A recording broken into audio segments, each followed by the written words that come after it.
মেচৰ বাঁহত লুকুৱাই ৰাখক এই দুটা বস্তু। এনে কৰিলে কেনেকৈ ধনৰ আগমন ঘটিব আপুনি গমেই নাপাব। আপুনি বুজিবই নোৱাৰিব যে আপোনাৰ ঘৰখনলৈ ধন টকা পইচাৰ আগমন হৈ কিদৰে ঘৰখনৰ পৰা ধন টকা পইচাৰ অভাৱ অনাটন নাইকিয়া হৈ পৰিছে। এই উপায়ৰ জৰিয়তে আপোনাৰ ঘৰখনত বহু দিনৰ পৰা যি ধনৰ সমস্যা হৈ আছিল বা আপুনি যি আৰ্থিক সমস্যাত ভুগি আছিল, এই সকলোবোৰ নোহোৱা হৈ পৰিব আৰু আপোনাৰ জীৱনলৈ সকলো দিশৰ পৰা সুখ আৰু সমৃদ্ধি আহিবলৈ ধৰিব। গতিকে আপুনি যদি আপোনাৰ ঘৰখনৰ ধন টকা পইচা নাটনি হোৱাৰ উপৰিও আপোনাৰ ঘৰখনৰ সুখ সমৃদ্ধি কামনা কৰে, তেন্তে আজিৰ এই ভিডিঅ'টো আপোনাৰ বাবে অতি গুৰুত্বপূৰ্ণ ভিডিঅ' হ'ব। সেয়েহে যদি আপুনি আমাৰ এই চেনেলটোলৈ নতুনকৈ আহিছে, তেন্তে আমাৰ এই চেনেলটো লাইক কৰি কমেণ্ট বক্সত জয় মা মহালক্ষ্মী বুলি লিখি দিবলৈ পাহৰি নাযাব। তেন্তে আহক ভিডিঅ'টো আৰম্ভ কৰোঁ। প্ৰিয় বন্ধু বান্ধৱীসকল, আজিৰ এই ভিডিঅ'টোত আমি আপোনালোকক ক'ম যে মেচৰ বাঁহত ৰাখি থওক এই এটা সৰু বস্তু। তাৰ পিছত আপুনি নিজেই বুজিব পাৰিব যে আপোনাৰ লাভ কিদৰে বাঢ়িবলৈ ধৰিছে, আপোনাৰ ভাগ্য কিদৰে সলনি হ'বলৈ ধৰিছে। প্ৰিয় বন্ধু বান্ধৱীসকল, এই কথাটো আমি সকলোৱে জানো যে এই যি মেচ আমি অকল ঘৰতেই নহয়, পূজাৰ মন্দিৰত বা পূজাৰ গৃহতো ৰাখোঁ। মন্দিৰত ধূপ বন্তি প্ৰজ্বলন কৰিবলৈ আমি এই মেচৰ প্ৰয়োগ কৰোঁ। বিশেষকৈ এই মেচ অধিক লোকৰি পূজা গৃহ বা মন্দিৰত ৰখা দেখিবলৈ পোৱা যায় আৰু এই প্ৰয়োগ কেৱল মাত্ৰ আপোনালোকে মন্দিৰত ৰাখি থোৱা মেচটোতহে কৰিব লাগিব। হয়তো ঘৰৰ বিভিন্ন ঠাইত বা পাকঘৰত আপোনালোকে মেচ ৰাখি থ'ব পাৰে, কিন্তু পাকঘৰত বা অন্য কোনো ঠাইত থকা মেচেৰে এই উপায়টো নকৰিব। বিশেষকৈ আপুনি পূজা ঘৰত থকা মেচেৰেহে এই উপায়টো কৰিব আৰু এই প্ৰয়োগটো আপুনি কেনেকৈ বা কিভাৱে কৰিব, এই সকলোবোৰ আমি আজি এই ভিডিঅ'টোত জানিব পাৰিম। গতিকে এই সকলোখিনি কথা বিস্তাৰিতভাৱে জানিবলৈ ভিডিঅ'টো স্কিপ নকৰাকৈ শেষলৈকে চাওক। এতিয়া জানো আহক, পূজা ঘৰত থকা মেচেৰে কি উপায় কৰিলে ঘৰত ধন টকা পইচাৰ নাটনিৰ সমস্যাৰ পৰা মুক্ত হ'ব পাৰিব। আপোনালোকে মেচৰ বাঁহত এনে কি বস্তু ৰাখিব যিয়ে আপোনাক ধনৱান হৈ উঠাত সহায় কৰিব, আপোনাৰ ভাগ্য উজ্বলাই তুলিব, আপোনাৰ ভাগ্যক মজবুত কৰিব। প্ৰিয় বন্ধু বান্ধৱীসকল, কেৱল এয়াই নহয়, ঘৰৰ বাতাবৰণো সলনি হৈ পৰিব।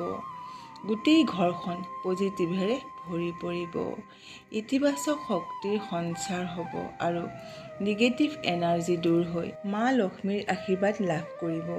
এইটো আপোনালোকেও চাগৈ জানে যে লঙৰ যি সুগন্ধি, সেয়া মা লক্ষ্মীৰ অতিকৈ প্ৰিয়। সেয়েহে মেচৰ বাঁহত ৰাখিব লাগিব দুটা লং। কিন্তু কিবাৰে ৰাখিব লাগিব এই লং দুটা? প্ৰিয় বন্ধু বান্ধৱীসকল, শুক্ৰবাৰে এই মেচৰ বাঁহটোত আপোনালোকে এই লং দুটা ৰাখিব লাগিব। লগতে পূজা ঘৰত যি মেচ ধূপ বা বন্তি জ্বলাবলৈ আপুনি ব্যৱহাৰ কৰে, সেই মেচটোত এই লং দুটা ৰাখিব লাগিব। আৰু যদি আপুনি বিচাৰে যে এই লঙৰ সুগন্ধি গোটেই ঘৰখনতে বিয়পি পৰক, তেন্তে আপুনি এই ক্ষেত্ৰত আৰু এটা কাম কৰিব পাৰে। এইটো এটা লঙেৰে কৰা প্ৰয়োগ হয়। এই প্ৰয়োগটো পাৰিলে আপুনি প্ৰত্যেক দিনাই কৰিব পাৰে বা প্ৰত্যেক শুক্ৰবাৰে, অৰ্থাৎ সপ্তাহৰ এটা শুক্ৰবাৰ ধৰি লৈ প্ৰত্যেক শুক্ৰবাৰে কৰিব পাৰে। যদি দেখিছে যে আপোনাৰ ভাল হৈছে, তেন্তে আপুনি প্ৰত্যেক দিনাও কৰিব পাৰে, কিন্তু আৰম্ভণিৰ বাবে শুক্ৰবাৰ দিনটোৱেই ল'ব লাগিব। যদি আপোনাৰ বাবে প্ৰতিদিনাই কৰাটো সম্ভৱ নহয়, তেন্তে শুক্ৰবাৰৰ পৰা আৰম্ভ কৰি শুক্ৰবাৰে কৰিব পাৰে। ইয়াৰ বাবে আপুনি ঘৰত কৰ্পূৰ জ্বলাব লাগিব, অৰ্থাৎ কৰ্পূৰৰ ধোঁৱা গোটেই ঘৰটোতে ফুৰাব লাগিব। ইয়াৰ কাৰণে আপুনি এটা মাটিৰ চাকি ল'ব পাৰে আৰু সেই চাকিটোত দুটামান কৰ্পূৰ, অলপ ঘিউ আৰু কেইটামান লং ৰাখিব।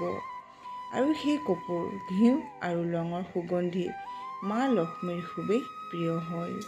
গতিকে এই তিনিটা বস্তু একেলগে জ্বলাই সেই ধোঁৱা গোটেই ঘৰত ফুৰালে মা লক্ষ্মী খুবেই প্ৰসন্ন হয় আৰু তেওঁৰ আশীৰ্বাদ গোটেই ঘৰখনৰ ওপৰতেই পৰে।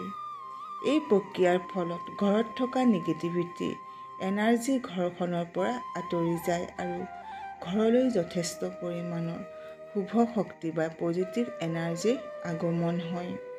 আৰু যি ঠাইত অতিমাত্ৰা পজিটিভ এনাৰ্জি থাকে সেই ঠাইত মা লক্ষ্মীয়ে বাস কৰে।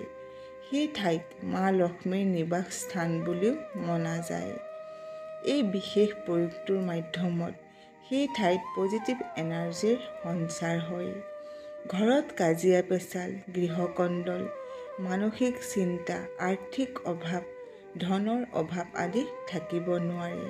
ধাৰ ঋণ আদিৰ পৰাও মুক্ত হৈ উঠাত সহায় কৰে এই প্ৰক্ৰিয়াটোৱে। ঘৰৰ পৰা সকলো সমস্যা দূৰ হয়। ঘৰখনত আৰ্থিক উন্নতি হ'বলৈ ধৰে আৰু আপুনি ঘৰৰ পূজাঘৰত যিটো মেচৰ বাঁহত লং ৰাখিব, সেই মেচৰ বাঁহৰ পৰা যেতিয়া আপুনি মেচৰ কাঠি উলিয়াই ধূপ বা বন্তি জ্বলাব, সেই মেচৰ বাঁহত থকা লঙৰ সুগন্ধিয়ে আপোনাৰ ঘৰখনত খুব ভাল প্ৰভাৱ পেলাব। পজিটিভ এনাৰ্জিক আকৰ্ষণ কৰিব। কাৰণ ঘৰৰ সকলোতকৈ পবিত্ৰ স্থান বুলি ক'লে আপুনি ঘৰৰ পূজা ঘৰখনকেই ক'ব পাৰিব। আৰু ঘৰখনৰ সেই ঠাইত সকলোতকৈ অধিক পবিত্ৰ আৰু পজিটিভ শক্তি থাকে।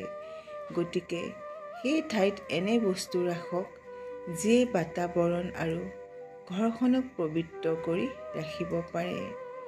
পজিটিভ এনাৰ্জিক আকৰ্ষণ কৰি ঘৰখনক সুৰক্ষিত কৰি ৰাখিব পাৰে, যাৰ ফলত আপুনি ঈশ্বৰৰ কৃপা প্ৰাপ্ত কৰিব পাৰিব। গতিকে ঘৰৰ পূজাগৃহত ধূপ বা চাকি জ্বলাবলৈ প্ৰয়োগ কৰা মেচটোত অৱশ্যেই 2টা লং ৰাখিবলৈ চেষ্টা কৰিব। ইয়াৰ ফলত আপুনি ঈশ্বৰৰ কৃপা পাবলৈ সক্ষম হ'ব। পজিটিভ এনাৰ্জি ঘৰখনলৈ আগমন হ'ব আৰু য'তেই পজিটিভ এনাৰ্জি থাকে তালৈ মা লক্ষ্মীৰ আগমন সদায়ে হয়। গতিকে যদি আপুনি এই বিশেষ প্ৰয়োগটি কৰে তেন্তে ইয়াৰ মাধ্যমত আপুনি মা লক্ষ্মীৰ কৃপা পাবলৈ সক্ষম হ'ব আৰু আপোনাৰ ঘৰত মা লক্ষ্মীয়ে সদায় বাস কৰিব। ঘৰত আয় উন্নতি বৃদ্ধি হ'বলৈ ধৰিব। গতিকে এই প্ৰয়োগটি আপুনি এবাৰ অৱশ্যেই কৰি চাওক। নিশ্চিত ৰূপত আপুনি ইয়াৰ শুভ ফল দেখিবলৈ পাব। ইয়াৰ ভাল ৰিজাল্ট আপুনি নিশ্চয় পাবই পাব। আশা কৰিলোঁ আজিৰ এই ভিডিঅ'টো আপোনালোকৰ ভাল লাগিল। যদি ভাল লাগিল তেন্তে এটি লাইক কৰক, শ্বেয়াৰ কৰক আৰু আমাৰ এই চেনেলটো ছাবস্ক্ৰাইব কৰি দিয়ক। আজিলৈ ইমানেই। শুনি থাকক জ্ঞানৰ গংগা।